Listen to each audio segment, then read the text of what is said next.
legal reasoning atau yang dikenal dengan istilah argumentasi hukum.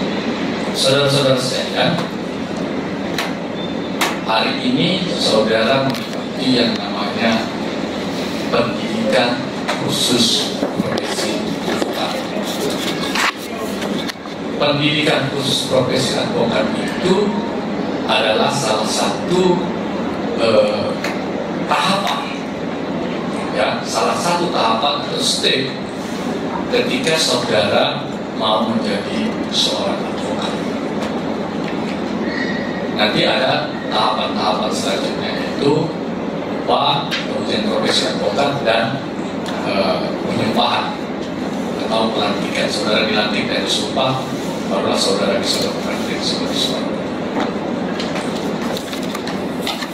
Oleh karena itu, di hari pertama ini saudara akan disuguhkan sebuah materi yang bernama argumentasi hukum atau legal reasoning. Sebenarnya kalau kita berbicara tentang legal reasoning atau argumentasi hukum, kata kuncinya adalah tidak seorang advokat pun yang bisa terukur kualitasnya tanpa bisa berargumentasi secara hukum. Di berbagai kesempatan, saya sebelum masuk ke materinya nanti, di berbagai kesempatan setiap saya mengisi pendidikan khusus profesi advokat, saya kerap mengatakan kepada peserta didik bahwasanya sewaktu saudara nanti mengikuti ujian profesi advokat, saudara akan disuguhkan dengan beberapa materi. Di antaranya adalah hukum acara pidana, hukum acara perdata, hukum acara peradilan tata usaha negara, pengadilan niaga, undang-undang advokat, kode etik advokat, dan lain sebagainya. Tapi tidak satu pun ada materi tentang legal reasoning atau argumentasi hukum. Pertanyaannya adalah, kalau ini tidak dimasukkan ke dalam materi ujian, lantas mengapa argumentasi hukum itu ditetapkan oleh Dewan Pimpinan Nasional Perhimpunan Advokat Indonesia sebagai salah satu materi dalam pendidikan khusus profesi advokat? Jawabannya adalah tidak seorang pun yang bisa sukses menjadi advokat tanpa bisa melahirkan argumentasi hukum yang baik. Terus terang saya katakan kepada saudara-saudara sekalian, yang membedakan antara satu advokat dengan advokat lain-lainnya adalah bagaimana dia bisa membangun sebuah konstruksi argumentasi hukum. Dan itulah yang membedakan dengan advokat lainnya. Artinya, pertarungan antar advokat itu adalah siapa yang paling baik dalam membangun atau memberikan atau menumbuhkan argumentasi hukum. Oke, sekarang kita mulai.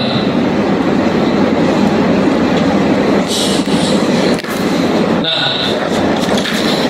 dalam memberikan materi tentang legal reasoning atau argumentasi hukum, saya mengambil sebuah istilah Latin.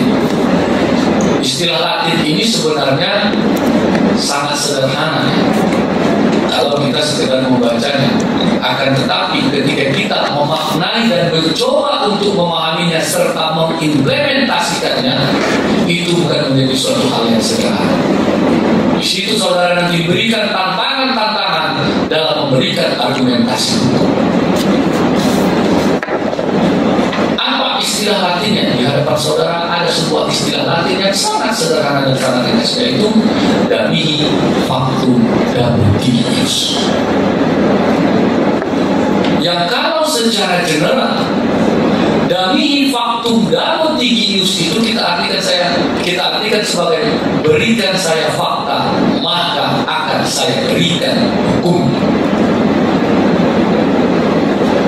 Ini adalah titik pangkal sebuah kalimat awal ketika saudara menjalankan profesi saudara nanti sebagai seorang advokat. Damihi factum damnatius. Berikan saya fakta, maka akan saya berikan hukum. sudah saya katakan, ini adalah sebuah kata yang sangat sederhana. Ya, berikan saya fakta, maka akan saya berikan hukumnya. Akan tetapi ketika kita mencoba untuk menyelaminya, dari kata yang sederhana ini memunculkan hubungan dua pihak. Saya ulangi sekali lagi, dari kata yang sederhana ini memunculkan hubungan dua pihak. Hubungan dua pihak itu melahirkan hak dan kewajiban bagi masing-masing pihak. Saya kasih contoh, misalnya seperti ini. Ketika saudara menjadi seorang advokat, advokat itu kan dalam kontekstualitas secara yuridis normatif artinya adalah orang yang memberikan jasa hukum baik di dalam maupun di luar pengadilan. Kan itu pengertian advokat. Dan ada lagi pengacara, makanya saya kalau nengok advokat, konsultan hukum, pengacara, apa yang sama ini semua. Artinya kalau mau salah jangan bodoh kali kan gitu, kira-kira. Kan kadang-kadang advokat, konsultan hukum katanya ya. Advokat itu mencakup orang yang memberikan jasa hukum baik di dalam maupun di luar pengadilan yang setelah memenuhi persyaratan-persyaratan tertentu. Dulu kan istilahnya pengacara, sebelum pengacara ada kontrol lagi namanya. Sekarang namanya sama semua, yaitu advokat. Yang dalam konteks undang-undang advokat, pengertian advokat itu adalah orang yang memberikan jasa hukum baik di dalam maupun di luar pengadilan. Nah, dalam konteks memberikan jasa hukum baik di dalam maupun di luar pengadilan, tentu saudara berhadapan-hadapan dengan yang namanya orang yang membutuhkan jasa hukum saudara. Ingat saudara-saudara sekalian ya, profesi advokat itu adalah profesi jasa. Produk konkretnya tidak ada. Ya, produk konkretnya tidak ada. Beda halnya ketika saudara menjadi seorang pedagang. Saudara pedagang baju bisa di pusat pasar sana. Produknya itu kan konkret. Saudara mendapatkan uang ketika saudara memberikan baju. Tapi ingat, ini jasa yang tidak memiliki produk yang konkret. Nah, kita kembali. Ketika saya katakan tadi, saudara berhadapan-hadapan dengan orang yang membutuhkan jasa hukum saudara.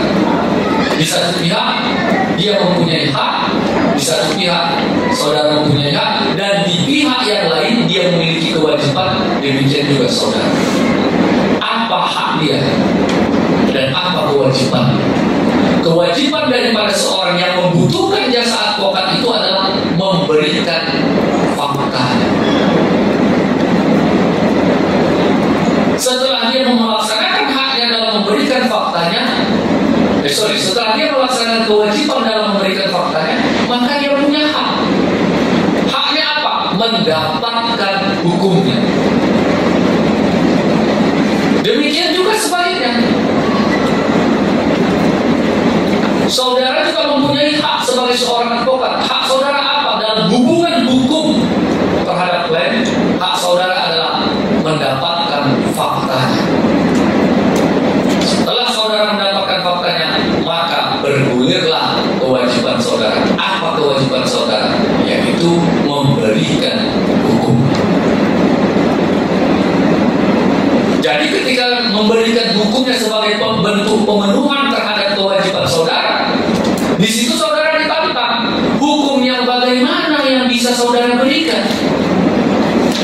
Hukum yang bagaimana? Tentu hukum yang saudara berikan itu harus dibarengi dengan yang namanya legal reasoning atau argumentasi hukum. Disitulah dipertaruhkan yang namanya kualitas saudara sebagai seorang advokat.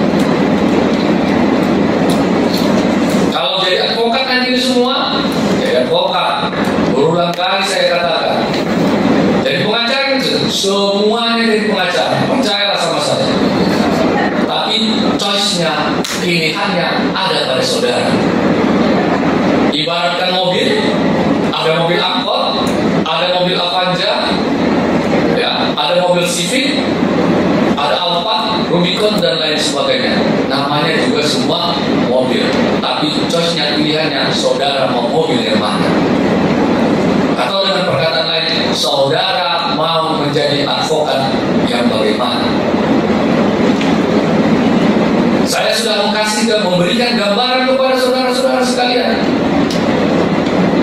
Advokat itu yang membedakannya dengan advokat yang lainnya adalah bagaimana cara dia membangun sebuah argumentasi hukum.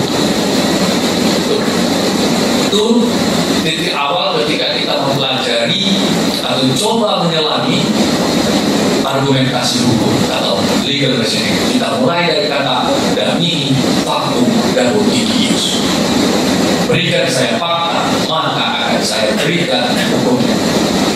Maka dari itu, ketika nanti saudara telah menjadi seorang advokat, saya kerap mengatakan itu kepada orang yang membutuhkan jasa hukum saudara saya. Kau boleh bohong sama Tuhan, kau boleh bohong sama ibumu, sama bapakmu, sama pasangan hidupmu, sama siapapun, tapi kau jangan coba untuk berbohong dengan saya dalam konteks menyuguhkan fakta. Kenapa? Kalau fakta yang disuguhkan itu keliru, maka secara otomatis argumentasi hukumnya pasti keliru. Disinilah yang hari ini mau kita pelajari, bagaimana sesungguhnya cara membangun argumentasi hukum ini. Oke, kita mulai. Nah, kalau kita berbicara tentang argumentasi hukumnya atau legal reasoning, kita maknai dulu apa sih sebenarnya makna argumentasi dan apa bedanya dengan penalaran. Kalau kita berbicara tentang argumentasi hukum, ya saya yakin saudara-saudara sekalian, bapak ibu, adik-adik sekalian, istilah argumentasi ini adalah istilah yang tidak asing. Semua kita pasti, hampir semua, bisa saya katakan semua, pernah menyebutkan atau mendengar istilah argumentasi. Lantas pertanyaannya, sebenarnya argumentasi itu apa? Jangan sampai saudara mengatakan saya mau memberikan sebuah argumentasi, tapi tidak ada bedanya dengan orang yang berdebat usir di sebuah warung kopi, misalnya. Ketika saudara menjadi seorang advokat, argumentasi yang saudara berikan itu adalah argumentasi hukum yang bisa terukur secara ilmiah. Maka dari itu kita pahami dulu, argumentasi itu memiliki pengertian sebagai rangkaian nalar. Ini memang agak sedikit sulit memahaminya. Arti dari argumentasi itu adalah rangkaian nalar atau trends of reasoning. Ingat ya, rangkaian nalar. Garis bawahi kata rangkaian. Ketika kita berbicara tentang rangkaian, itu kan ada yang namanya step by step, tahapan demi tahapan. Berarti dalam berargumentasi itu ada tahapan-tahapannya, ada rangkaiannya. Misalnya saya katakan begini, saya kasih contoh. Anda ini kan mau jadi advokat nih kan? Kalau nggak mau jadi advokat duduk di sini, waduh, mending juga, tapi mungkin butuh ilmu. Oke. Pertanyaan saya sederhana misalnya, orang membunuh dihukum nggak? Orang membunuh dihukum nggak? Orang membunuh dihukum nggak? Orang membunuh dihukum nggak? Semua menjawab orang membunuh. Kalau begitu, kalau datang nanti orang kira-kira begitu, Pak, saya dituduh membunuh ini, Pak. Lihat bilang itu, dihukum nggak? Ingat, Anda ini sedang dididik menjadi seorang advokat, bukan menjadi seorang jaksa. Kalau datang orang pula, Pak, aku dituduh membunuh, ya dihukum. Kok lari orang? Siapa yang menggunakan jasa saudara? Halo, sadar dulu, saudara ini sedang dididik menjadi seorang advokat, bukan menjadi seorang jaksa. Artinya apa? dalam diri seorang advokat itu harus ada jiwa skeptisis. Advokat itu unlock loh, bakat. Jadi kalau datang orang tadi betul, sampel saya ambil berapa orang membunuh dihukum Pak. Ngapa ya ada pengacara kalau gini statement kita semua kan? Jadi jaksa aja lah semua kita ini. Oke, ya. Itu contoh. Kalau saudara mengatakan membunuh itu dihukum dah, harapan saya saudara mengatakan belum tentu argumentasi hukumnya begini. Ini ada rangkaiannya seperti ini. Itulah yang diinginkan dari seorang advokat dalam melakukan pembelaan hukum terhadap klien. Tuh, oke? Trends of reasoning, rangkaian nalar. Artinya, ketika kita berbicara tentang argumentasi, beda argumentasi, beda statement. Ingat, saya ulangi sekali lagi ya, beda argumentasi, beda statement. Dari argumentasi lah kita melahirkan statement. Misalnya orang membunuh dihukum nggak? Dihukum, itu kan statement. Argumentasinya apa Pak? Atau saudara mengatakan orang membunuh dihukum nggak? Belum tentu. Kenapa belum tentu? Argumentasinya seperti ini. Advokat itu harus bisa berargumen. Tapi argumentasinya itu dalam konteks rangkaian ilmiah. Jangan di luar dari itu. Kalau di luar dari itu, tidak ada nanti saudara bedanya ketika saudara menjadi advokat atau saudara bertindak sebagai seorang jaksa. Kita tidak ingin. Nah, dari rangkaian nalar itu merujuk pada interaksi manusia, human interaction, argumentasi misalnya di forum-forum pengadilan, temu ilmiah, kongres, dan lain sebagainya. Oke, itu argumentasi. Saya mau katakan kepada saudara, kalau saudara mau berargumentasi dalam membangun argumentasi hukum, saudara harus memiliki penalaran yang tinggi. Kalau kata orang Medan, jangan lemot. Tak ada obat yang lemot. Orang belum siap cakap pun dia udah tahu kemana ujung. Kan gitu kira-kira. Tapi itu nanti yang perempuan-perempuan ini, kalau main cara dia berargumentasi, main nalarnya, suaminya nanti mau cakap, belum selesai cakap udah tahu dia bohong kau itu bang. Itu lagi kira-kira. Tapi keuntungan bagi kita yang laki-laki, kalau istri kita bukan pengacara, gampang kita membohonginya, walaupun jangan dilakukan. Itu lagi kira-kira. Nah, kata kuncinya, kalau saudara mau membangun argumentasi, modal utamanya saudara harus memiliki penalaran yang tinggi. Kenapa? Karena argumentasi itu adalah rangkaian nalar, trends of reasoning. Kalau begitu Pak, apa perbedaan antara penalaran dengan argumentasi? Kalau modal berargumentasi itu harus memiliki nalar. Nalar itu dalam arti luas menunjuk pada proses psikologi yang terdiri atas ide, keyakinan, dugaan, rasa, dan emosi.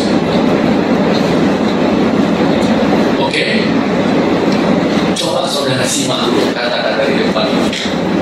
Bagaimana saudara membedakan argumentasi dengan penalaran? Apalah bedanya? Coba simak. Karena tidak usah kita berbicara lebih jauh lagi, lebih lanjut lagi. Ketika kita tidak bisa membedakan antara argumentasi dengan penalaran, sebab kalau kita mau membangun sebuah argumentasi hukum, modal utamanya harus penalaran. Dan di sini saya mau memberikan sekat pemisah, yaitu perbedaan fundamental antara penalaran dengan argumentasi. Kalau argumentasi itu ada rangkaian nalar atau trends of reasoning, nalar dalam arti luas menunjuk pada proses psikologi yang terdiri atas ide, keyakinan, dugaan, rasa, dan emosi. Apa bedanya?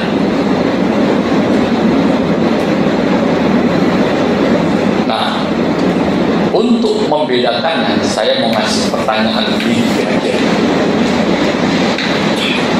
Apakah undang-undang itu adalah hukum? Ini bermain-main dengan kita. Apakah undang-undang itu adalah hukum? Siapa yang bisa tahu?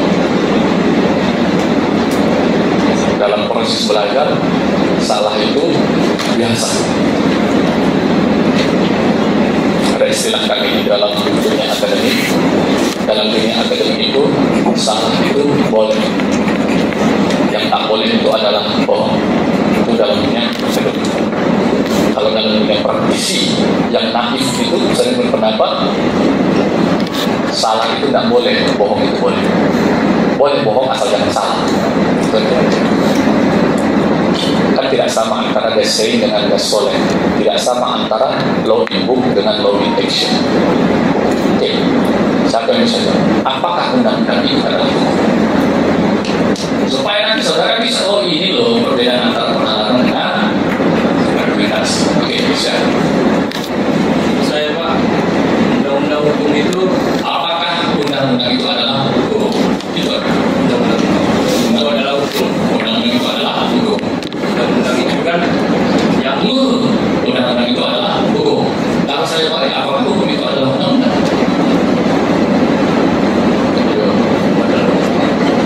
Sudah bingung kan? Apakah undang-undang itu adalah hukum? Jawab dulu ya atau tidak? Ya, oke. Saya balik. Apakah hukum itu adalah undang-undang? Kalau undang-undang itu adalah hukum, berarti hukum itu adalah undang-undang. Oke. Awak akan dijawab. Saya kira ruang lingkap undang-undang lebih kecil daripada Undang-undang lebih kecil daripada hukum ini luas sifatnya lebih luas daripada undang-undang tersebut. daripada undang-undang itu sendiri. Betul ya? Nanti ada feedbacknya ya, dengan perbedaan antara argumentasi dengan pengalaman. Ya betul ya jawabnya. Hukum itu lebih berat. Apakah undang-undang itu adalah hukum? Jawabannya iya. Tapi kalau kita balik, apakah hukum itu adalah undang-undang? Belum tentu. Kenapa? Karena undang-undang itu merupakan bagian daripada hukum. Karena ada hukum tertulis atau hukum tidak tertulis. Hukum tertulis itu adalah peraturan perundang-undangan. Nah, demikian juga halnya ketika kita berbicara tentang bagaimana kita membedakan antara argumentasi dengan penalaran. Penalaran itu adalah merupakan bahagian daripada argumentasi. Atau dengan perkataan lain, ya, penalaran itu merupakan bagian daripada argumentasi.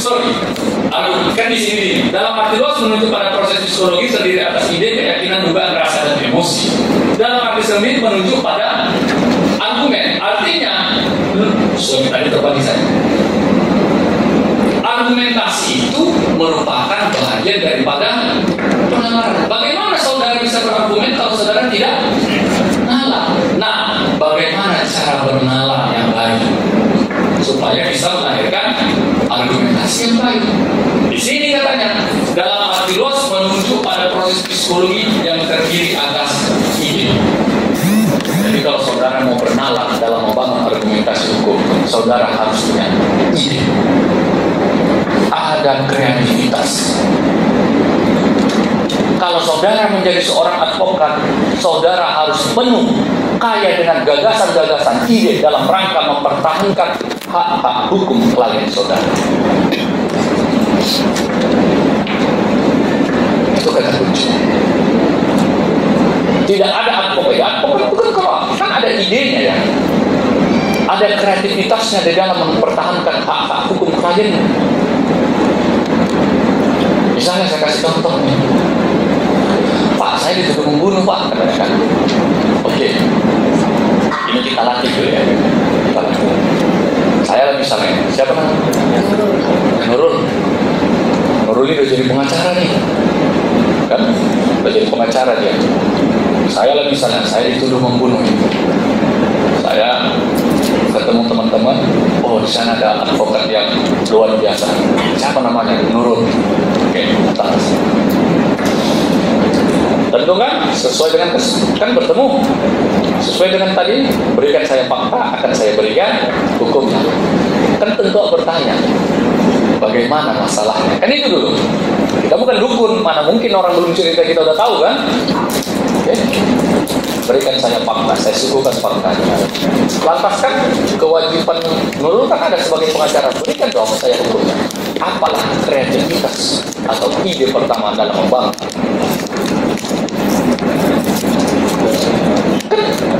Advokat itu kan harus kaya dengan ide. Dia harus punya strategi dalam memenangkan sebuah perkara dalam konteks on the track, ya, jangan keluar dari jalur hukum. Artinya saya mau mengatakan kepada saudara-saudara sekalian, bukan tidak ada dan bukan sedikit advokat yang mencoba memenangkan perkaranya lari dari jalurnya, yang menggunakan menghalalkan segala cara. Tidak zamannya lagi seperti itu.